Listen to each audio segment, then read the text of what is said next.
Turns out most retirees don't even tap their nest eggs before RMDs. And this is from research that JP Morgan conducted, and it was just posted on CNBC. My man, why can't this thing ever? All right, my man James has sent this to me, and this is Dateline right here, August 25th, 2021. All right, so we had a bad attack in Kabul because Sniffy Joe is a Maroon. All right, anyway, but I want to start with this. I'm going to read you from a comment on a video I did yesterday about the cost of healthcare in retirement, and we went into Medicare. And I'm going to read you a comment that's actually typical, and this is from CJ Breeze. Your Medicare recommendation is good for basically healthy retirees, but does not consider the high cost of what Medicare doesn't pay for, like dentures, foot care, long-term care. As we age and retirement funds get depleted, those costs become more likely and difficult to pay out of pocket. And we hear this stuff all the time, the scare tactics of long-term care.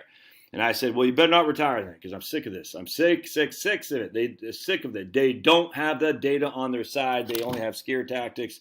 And I guarantee old CJ Breeze is a mask fiend and probably got quadruple doses of all these, and top off with Moderna, Pfizer, AstraZeneca, you name it. It's frustrating because all it is scare tactics. You're like, well, what if she's right? Or he, I assume it's a woman, but I don't know. All right, so let's read this. Kate Dorr, she's a writer for various, I think she is for actually a business or CNBC maybe.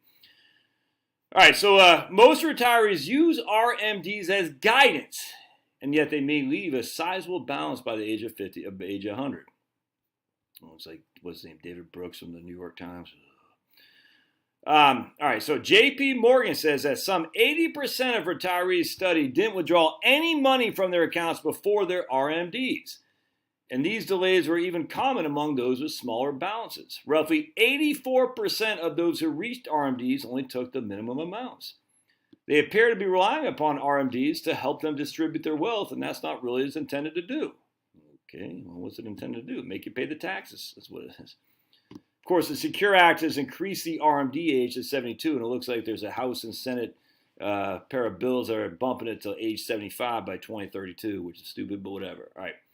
The report also confirmed a connection between retirement income and spending, i.e., you spend to the level of your secure income. An uptick in consumption as retirees receive their first Social Security check. All right, so you get the money that's secure, you start to spend it.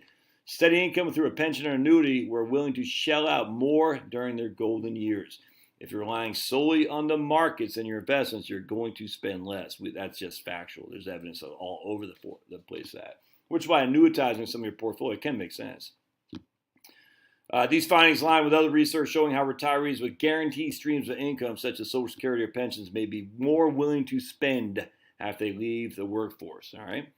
Those with less guaranteed income may be hesitant to touch their nest eggs because they worried about unexpected costs, like old CJ here, such as high health care or assisted living costs. However, retirees' fear of spending may diminish their quality of life. They're so concerned about longevity risks, they're willing to sacrifice their current lifestyle. Without a clear spend-down strategy, the research shows that retirees may look to RMDs for guidance. However, this tactic may not align with account holders' typical spending behaviors. For example, some retirees may prefer to spend more savings early and less as they get older. Not just prefer, but that's what they're going to do. But following RMDs may leave them a sizable balance by the time they hit 100. I do think we have many good savers that turn out to be bad spenders. Not bad because they spend too much, but because they spend too little. This report used an EBRI, Employee Benefits Research Institute, of 23 million 401k and individual accounts at JP Morgan. Used 23 million 401k and IRA accounts and JP Morgan data for roughly 62 million households to examine 31,000 people approaching or entering retirement between 2013 and 2018. All right. So that's look, man, you can argue this all day long, but the data is such overwhelming that to continue to do this is, you just want to live in fear. I don't understand it. Yeah, you got to do you. I refuse to do that. It's nuts. Of course, the best thing you can do is, instead of living in fear, is maybe go take a walk. All right. Love to hear your thoughts. We'll see you.